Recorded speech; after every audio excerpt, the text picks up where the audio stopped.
Seltzer Kings. Podcasts. I found a kid who swings a golf club like a dream.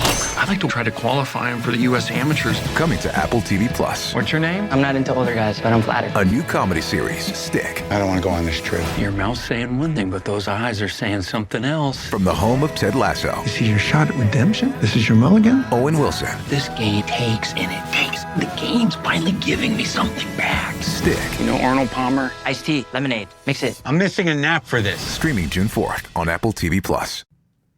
Hey, pod friends, it's me, Dave, and I want to tell you about my friends, the Fire-Breathing Kittens. It's an actual play, one-shot podcast that plays various tabletop role-playing games with a season-long plot. Because there's a beginning and an end to each week's story, you can just kick it in any episode. And every week, it's got a different combination of 4 of the same rotating cast of people. So join Fire-Breathing Kittens as they solve detective mysteries, attempt comedic banter, and just enjoy friendship. Look for Fire-Breathing Kittens on Apple Podcasts or wherever fine podcasts are sold. And hey, you can kick them with some scratch over at patreon.com/firebreathingkittens. Now, on to the show. The following podcast contains Mother trucker, that hurt like a butt cheek on a stick. explicit language.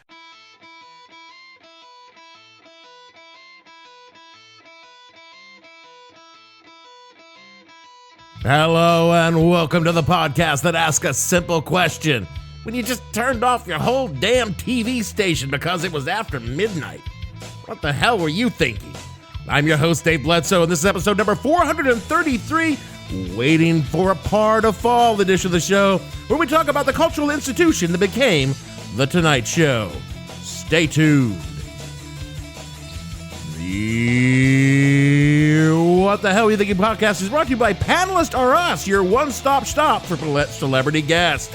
Are you a talk show producer in a pinch with a last-minute cancellation and no one on deck to fill in?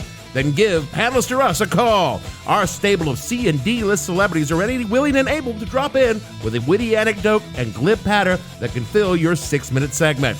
Panelist or Us specialize in guests who make your viewers ask themselves, where do I know that guy from? We guarantee our panelists will be engaging, only slightly risque, but not so entertaining that they'll outshine the host. Take the stress out of last-minute cancellations and call Panelist or Us. Use the code Charles Nelson Riley at checkout and save 10%.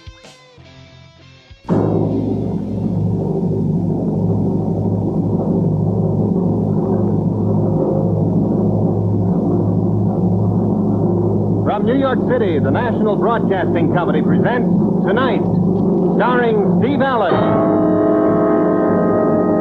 With Edie Gourmet, Steve Lawrence, Pat Marshall, Andy Williams, the music of Skitch Henderson. Tonight's special guest, Wally Cox, Bill Kenny of Ink Spots fame, and New York's greatest giant, Willie Mays. Just off the crossroads of the world, Times Square is NBC's Hudson Theater. That's where we're taking you now, tonight and every night. Now to meet the star of our show, Steve Allen.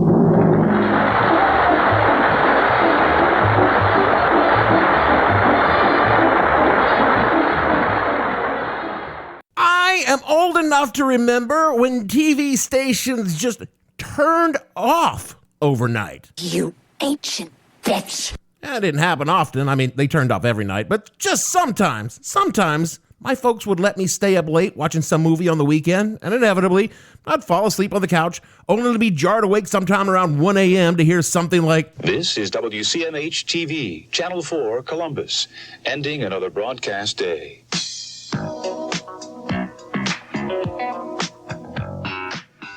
and then they'd play the national anthem for some reason, and the TV would just go to dead air fuzz. Now, back then, this was totally normal, but it was still kind of fucking weird because it meant that it was officially late. Like, I mean, way past last call late. The kind of late that if you're a grown person means you're up dealing with some shit. Yeah, it's late, so late that it's actually early. There were no changing channels either, not where I grew up. West Bumblefuck, all the stations went off the air, and they would be off the air for hours. Your ass just had to go to bed. Now, there was something about being awake when the world was asleep. This time zone anyway. As a kid, it was kind of spooky, but when I was a young guy, I kind of loved working the night shift. There was something almost romantic about being out and about after the TV sign-off time. being the only car moving on the streets past rows of darkened houses with only the mutter of art bells and a caller warning about how the reptilians were replacing all the royal family. And every word of it is true. Or if I happen to be not working that night, just taking a walk in the dark, smoking a cigarette and drifting from streetlight to streetlight. When you're awake very, very late, you can imagine you're the only person left in the world. Well, these days, I'm old, so I wake up at 0:30. But it's not the same because I'm just waiting for the sun to come up and the TV stations to turn back on. Not that they do that shit anymore. They're all 24-hour broadcasts now, babbling infomercials and cable news, spewing out bullshit into the dead of the night. Fox News. To a bunch of glassy-eyed zombies either up too late or up way too goddamn early. I miss the dead air time, when just for a few hours each day the churn was still and you could listen to the night. I think we should turn off TV, radio, and the internet for 4 hours a night every night, just like we used to, just so the craziest people among us, and trust me, this is when the crazy people are awake, could just be inside their own heads for a little while. It might even kickstart their brains to working. I wouldn't bet on it. Yeah, me either, to be truthful, but a man can dream, can't he? The reason I bring this up, at least I think the reason I bring it up, is we're kicking off our winter series this month, and it's all about the history of the late shows. You know, the shows which for decades were the last thing Americans watched before they finally went to bed. Well, that explains this personal thank you note from Ed McMahon. We're going to be talking primarily about NBC's Tonight Show, since that was the late show for so many years. But before we get there, we need to talk about the genre itself and how it came to be a thing. No more learning. Yes, there will be learning. Ellen Hume, a Boston-based journalist, teacher, and civil society activist, tells me on her website, ellenhume.com, quote, "The first U.S. talk show featuring a host talking informally to an audience probably was a prosaic farming program, beginning broadcasting in 1921 over WBZ in Springfield, Massachusetts, according to historian Wayne Munson. During the 1920s, the radio networks had an estimated 21 talk programs, including public affairs, religion, and housekeeping. Hosts generally appeared as experts educating their audience. They offered a look into a more glamorous and exciting world," unquote. As the media evolved for better and worse, the shows evolved as well. Even before television, the panel appeared, with a host interviewing a revolving slate of guests discussing whatever the show was about. Hard news, politics, economic, social issues. Those were the kind of things that dominated early talk shows. That sounds really boring. By and large, this is how the listening audience felt as well. So the topics began to broaden out, and one of the biggest interests of the folks back then, as it is now, were people wanting to know about Movie and TV stars, don't you? They want to know what they think. What do they know? What do they say about important issues of the day, like the movies, the televisions they're currently in, and what other famous people they know, and what other famous people they may or may not be fucking. And when the people heard this, they were like... And so, what we now consider to be the talk show was born. It was a Bronx native by the name of Joe Franklin. Doesn't sound Jewish. Well, like many early radio and TV personalities, Joe was Jewish, but having a Jewish name, in this case it was Fortgame, might make white people uncomfortable. Fucking white people. Exactly. Joe began hosting a radio show on New York's WJZ 770 AM in 1951 on a show called Memory Lane. And this transferred to TV very shortly thereafter. In 1961, the Joe Franklin Show moved to WOR-TV, and it still remains one of the longest-running uninterrupted careers in broadcasting.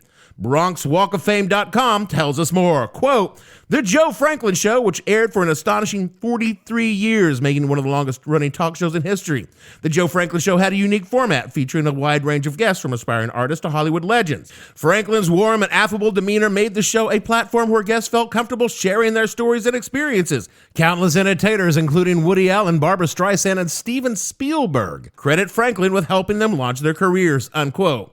This is in spite of some pretty shocking limitations. The first of which was Joe himself, which according to Dan Spencer on Medium.com, quote, "A short, doughy guy with sleepy eyes, a comb over, and always wearing a bargain basement suit and tie. Joe Franklin looked more like a carpet salesman than a TV personality," unquote. Also, the show aired at 1 a.m. Eastern on a station with no national reach and a shoestring budget, no studio audience, and the rich and famous sharing the bills with people like New Jersey lounge singers, a two-bit psychic, or a ventriloquist whose lips moved like Tommy Tuberville trying to read a McDonald's menu. They all appeared on Franklin's stage in an egalitarian shit show. And Joe Franklin is widely credited as the inventor of the TV talk show. And all the shows that came after him emulated his show to one degree or another. There were, of course, many local variants of the Joe Franklin show, but in 1954, the late night talk show went national, launching from a New York City show hosted by television and radio personality, comedian, musician, composer, writer, and actor that went by the name of Steve Allen. And Steve Allen is one of those performers that fundamentally shaped American entertainment. Yeah, well, Krusty stole it from Steve Allen. Everybody stole from Steve Allen. I could spend a whole show talking about Steve Allen. Please, don't. But this episode is just about one of the things Steve Allen did. And when NBC debuted a show called Tonight at 11:30 p.m., September 27th, 1954. The format was an expanded version of the Joe Franklin show. Steve Allen sat at a desk talking to celebrities. But Tonight added several elements, and the first of which was announcer and a sidekick. And for Steve Allen, that would be one Gene Rayburn. We told you all about Gene in episode number 387. That's a plug. It also included a band leader for the first time. A band leader named, and I swear I'm not making this up, Skitch Henderson. What are you doing? I'm sketchy. Tonight also introduced the host monologue and the mixing of comedy bits and musical performances by the house band and musical guests. A watcher from 2024 could tune into Tonight and be totally bored and confused because they didn't know any of the people on the screen or why it's in black and white, but they would recognize it as a talk show. Tonight also introduced another talk show staple, the guest host. Steve Allen was given a primetime show during his time at the helm of Tonight. When he was busy doing the more lucrative Steve Allen show, a fellow comedian by the name of Ernie Kovacs would sit in behind his desk. With all of these components brought together, the elements of the modern late-night TV talk show were in place. You know what? At the time, Tonight was still relatively small beans. When Steve Allen left Tonight for the full primetime show that he was running, the show changed into a more news and talk format, kind of a mirror of NBC's morning show they called Today, rebranded Tonight, America After Dark, which sounds more like it was a TV studio full of half-naked women lounging on divans and whispering sexy things into the screens of night owls. I would watch that show. Sadly, America wasn't ready for that kind of late-night TV just yet. Instead, the show was a little watch time filler with a revolving door of hosts leading to a number of affiliate stations dropping the show entirely. This is as good a time as any to explain why Tonight was on the air in the first place. Talk shows are, in general, extremely cheap to produce. And the networks were all like, I like the sound of that. Because dead air generates no revenue, even the small revenue from running shows like Tonight made money for the networks. This is one of the reasons why Steve Allen was moved to primetime. He was worth way more than late night, and NBC was worried they would lose him to a rival if they didn't give him a primetime show. So the networks could produce shows with a small budget and sell ads against that show. These ads would almost universally bring in more money than the budget, and so... Here we go. Profit, profit, profit. It was good for the people creating the shows because they got paid, and it was good for the guests appearing on the show because... As they say, all publicity is good publicity. A fading actor could make a little money for appearing on the show, at least union scale, which might be the difference between eating or not eating that month or, having to get a real job. This was long before a late-night appearance could make or break a career, or be the difference between a big box office opening and a total flop. The Tonight Show was, in the broadcast sense of the word, a needle mover. It was content for content's sake, only on the air to have something on the air. Only later would it become a needle mover in the modern sense of the word, meaning having a significant impact on a subject or person. Let me see if I can explain using a modern context. This show, this podcast right here, is a needle mover for the Seltzer Kings podcast network. Now, it is up to you to decide which of the two definitions this show actually fits. I'm guessing the former. With the show Tonight, America After Dark, flailing, NBC decided to revert to the previous format with a new host. And the man they chose to do it was radio and television legend Jack Paar. And Jack Paar would transform Tonight into something worth staying up late for. My folks stay up to watch Jack Paar every night.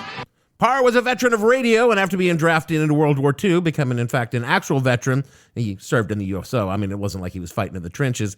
He turned to the film industry and found only moderate success. He would find success in spades in this new thing called television. After doing stints on the Jack Benny Show and the Ed Sullivan Show, he found himself hosting CBS's morning show when he was offered to reboot Tonight in the host seat in 1957. I'm quoting now from a 2004 obit in Time magazine for Jack Paar. Quote, "The Steve Allen Tonight Show had everything Paar and his successors had. In fact, it had more. Paar dropped the skits and I believe stumped the band. What it didn't have was Paar.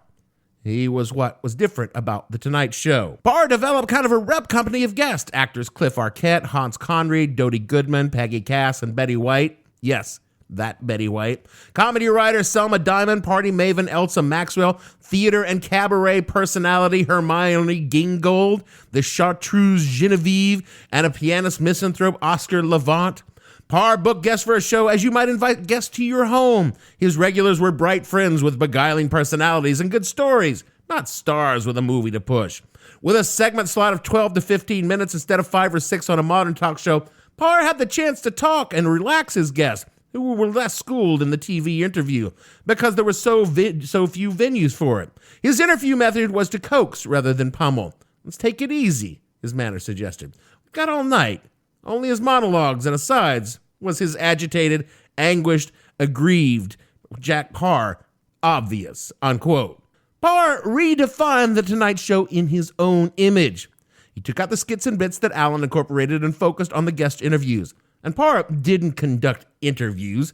He talked to his guests. They had actual conversations. To be sure, they were filled with jokes and riposte, but no, there were also insights and educations into the issues of the day. Paar famously went to Cuba and interviewed Fidel Castro after the revolution. He went to Hawaii when it became the 50th state, and when the Berlin Wall went up, Jack Paar went to West Berlin and talked to people about it. I mean, I fucking love David Letterman. You know what? I didn't see Dave doing a top 10 list for the Brandenburg Gate when the wall came down. Under Paar, The Tonight Show was one of the earliest adopters of shooting in color video. That started in 1960. And people loved the show. Ratings skyrocketed, and all of a sudden, NBC's late-night needle mover became must-see TV. This was something unheard of before Paar, and the show expanded to an hour and a half every night from 11:30 to 1 a.m., which is actually kind of odd when you think about it, because more from Time magazine, quote, Paar paraded his neuroses nearly 9 hours each week for his audience of 7 million. Though he famously said, "It's almost impossible to dislike me because I do nothing." He did do something. He worried in public. His talent was fretting, with a soft spaniel face that would have typecast him as the jilted lover if he'd stayed in movies longer. Paar was a world-class worrier, and his gift for intimacy combined with brazen belief that his private thoughts would be more fascinating to his audience than embarrassing to himself, leading Paar to confessional ecstasies, unquote. My God. Think of the kind of ego it takes to believe that people want to hear some confessional shit about your life as a form of entertainment. Just the size of stones it takes to make your personal life some sort of cheap bid on a show. Dave? Paar could also be an absolute prick when he wanted to be. He picked fights with various pundits and thinkers. He particularly loathed Walter Winchell for his hypocrisy when it came to communism. He would openly mock guests he disagreed with the night after they were on. He booted a visibly drunk Mickey Rooney off the show and then aired the segment when it happened. He once introduced Jane Mansfield's breast instead of James Mansfield when she arrived on his soundstage. I mean, come on. And then there was the time Jack Paar quit the show without warning because the censors cut a very innocuous joke. Again from Time, quote, Paar, like playwrights and screenwriters at the time, mostly toyed with innuendo. Comedy back then was suggestive, not subversive, and coy, not confrontational. On Wednesday, February 10th, 1960, he told an anecdote, I believe a viewer had sent it in which the phrase water closet or toilet was confused with wayside chapel, unquote. And the bit was cut because he used the term water closet. If you don't know what a water closet is, it's French word shooter. This so offended Paar that the next night on the air, well, it was taped, but he did it and the tape ran. He did this. I'm leaving the Tonight Show. There must be a better way of making a living than this. You have been peachy to me always. And then just walked the fuck off camera, leaving his sidekick Hugh Downs to finish the show, and Paar disappeared. Stayed gone for 3.5 weeks. And then 3.5 weeks later, he walked on stage and picked up by saying, as I was saying before I was interrupted, I believe my last words were that there must be a better way of making a living than this. Well, I've looked, and there isn't. And it wasn't a bit. He had to be begged to come back to the show. And yeah, Paar did apologize to the audience. Dude just fucking walked off in the middle of the show and got away with it. That's how popular Jack Paar was. I mean, maybe Johnny Carson could have done that, but honestly, I doubt it. And to be fair, the reason wasn't so much that he had been censored. Paar understood how the world worked, but it was how he had been censored. NBC simply cut the 3 minutes Paar was telling this, again, what was a very innocuous joke, even by the standard of the time, and ran news coverage without telling Paar that it had done so. And when he learned about it the next day, well, this is what he said. You couldn't find the entire clip of it because it is super hard to find footage, an audio footage of Jack Paar. He said, quote, I've been up for 30 hours without an ounce of sleep, wrestling with my conscience all day. I've made a decision about what I'm going to do. I'm leaving the Tonight Show. There must be a better way to make a living than doing this, a way of entertaining people without being constantly involved in some sort of controversy. I love NBC. They've been wonderful to me, but they let me down, unquote. That sounds a little dramatic to you. All I can say is that if someone edited this show without telling me, I would be beyond furious. There would be no coming back from that. Not that Jeremy would ever do something like that. I mean, hell, he barely listens at all. I'm kidding. Paar left the show for good in March of 1962, this time for a primetime show of his own. Because doing an hour and a half of show 5 nights a week, that shit was fucking exhausting. I mean, I do one show a week every week, and it fucking exhausts me. And trust me, there is no Jack Paar in this shithole. NBC tried to keep him in the slot, reducing the number of nights a week that he was on live. And he had reruns and guest hosts, including a young fellow by the name of Johnny Carson, which is a name you might recognize. But the truth was, Paar was done. NBC gave him a weekly primetime gig that ran well into 1965, but he felt that his creative well was running dry. And so in 1965, Jack's final primetime show featured him and his dog just walking off stage for the last time. He would pop up from time to time to do specials, but essentially he had retired to run a TV station in Maine. There is a lot to talk about Jack Paar, but that doesn't have anything to do with the Tonight Show. If you're curious about Jack Paar, I will leave it to you pod friends to do, as they say, your own research.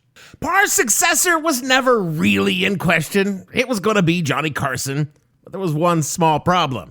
Johnny Carson was still under contract to ABC for an afternoon game show called Who Do You Trust? And ABC was unwilling to let Carson out of his contract early for, first bite. This left NBC in a bind, so they filled Par's chair with a who's who of talk shows. Or rather, they would fill them with people who would become the who's who of talk shows. Quoting now from Wikipedia, quote, the months between Paar and Carson were filled with a series of guest hosts, including Art Linklater, Joey Bishop, Bob Cummings, Merv Griffin, Jack Carter, Jan Murray, Peter Lynn Hayes and Mary Healy, Soupy Sales, Mort Saul, Steve Lawrence, Jerry Lewis, Jimmy Dean, Arlene Francis, Jack E. Leonard, Hugh Downs, Groucho Marx, Hal March, and Donald O'Connor, many of whom later noted that they were being led to believe that they were auditioning for the job. Frances was among the first women to ever host a late-night talk show. Griffin was so well received as a guest host that NBC gave him his own daytime talk show, the first of 3 he would host in his broadcasting career, which debuted the same day Carson took over The Late Show. And Lewis's 2-week stint was so successful that NBC seriously considered retracting their offer to Carson. Lewis subsequently wound up hosting a lavish 2-hour primetime talk show for ABC entitled The Jerry Lewis Show, which was famously unsuccessful, and continued his more successful movie career. ABC also picked up Gene as a variety show host, airing the Jimmy Dean Show for 3 years from 1963 to 1966. The show was broadcast under the title The Tonight Show during the interregnum, with Skitch Henderson returning as band leader. Hugh Downs remained as announcer sidekicks until taking over hosting duties on Today in September, at which point he was replaced by Ed Herlihy, unquote. But it was on October 1st, 1962, that Groucho Marx would introduce formally, and for the first time, the new host of The Tonight Show, and his sidekick, who stepped out on stage and gave for the very first time on NBC the iconic... And now, ladies and gentlemen, here's Johnny. And the rest, as they say, is history. History we shall talk about in detail next week. Now, you might be asking yourself, why are we talking about this again? I mean, this kind of thing is sort of outside of our normal range of topics. I don't know boomer shit like that. Well, first of all, it's content. We have needles to move, and this sort of thing makes them twitch. More importantly, it leads to talking about Carson. And Carson leads to talking about Letterman and Leno, all of whom, for better or worse, played a huge role in pop culture in this dumb country. I am setting up the show in which I finally get to shit all over fucking Jay Leno. In my heart, I am simple man. So I came up with what I thought was just an awesome title for this show, and there was no way that I wasn't going to use it. But you know what? It's good to know where things come from. It helps everybody understand why things are the way they are. That is the raison d'etre of this dumb show. So yeah, I spent half an hour covering the stuff that happened long before I was born. But also, I did get to compare myself favorably to Jack Paar. And if you don't think that I love to stroke my own ego like that whenever I get the chance, I mean, do you even listen to this show, bro? Whatever the occasion, effortless elegance is right this way. Because Hilton brings you new ways to stay courtesy of the Nomad London. And it doesn't stop at award-winning dining in a space draped in velvet and illuminated by vintage chandeliers. No, this day goes beyond with unparalleled personalized service and attentive hospitality. Oh, and did we mention the Nomad London can be booked using your Hilton Honors points at Hilton.com? Hilton, for the stay. This episode is brought to you by Indeed. When your computer breaks, you don't wait for it to magically start working again. You fix the problem. So why wait to hire the people your company desperately needs? Use Indeed's sponsored jobs to hire top talent fast. And even better, you only pay for results. There's no need to wait. Speed up your hiring with a $75 sponsored job credit at Indeed.com/podcast. Terms and conditions apply. That is it for the show this week and for part 1 of Late Night with Dave Bledsoe, our winter series for 2024. There are 3 more Mondays in January, and I'm going to fill them with late night content. You can look forward to some big announcements in the coming weeks about our sister show, The Dowers Boys, which will be spinning off into its own feed real soon, y'all. Once that happens, be sure to follow it, y'all. Hear me and Jared shoot the shit about karaoke music and whatever pops in our heads. Now, you should rate and review this show so that other people can find it. Take a listen and ask me to show them in the doll where Jay Leno hurt me. Kick us $1 at patreon.com/whatthehellpodcast, because that's the only way my sidekick Gavin gets paid. Do all the things Jeremy tells you to do in the closing credits. Otherwise, he'll be forced to bring in a series of guest hosts to fill in for me after I've stormed off in a huff again. And so for me, Dave, trying to match Jack Paar, Bledsoe, producing No One Loves You, That's Just How Things Are, Gavin, and all the fictional celebrities on this panel, we want to say, Waiting for a Paar to fall is a hell of a pun, and you should really appreciate it. I mean, come on. Boy meets girl, waiting for a star to fall. Yeah, you haven't never heard of it. We'll see you all next week.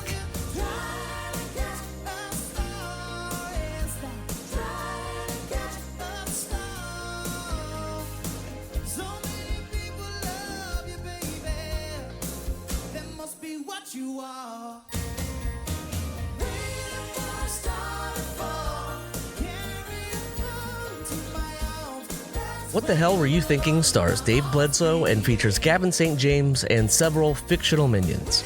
The show is produced by Kimberly Steele and a part of the Seltzer Kings podcast network. You can find more information on the show on their website, whatthehellpodcast.com, or on Twitter at @thehell_podcast, or on Facebook as What the Hell Podcast. Thanks for listening. I have no ending for this, so I take a small bow. Here's Johnny! Seltzer Kings Podcasts.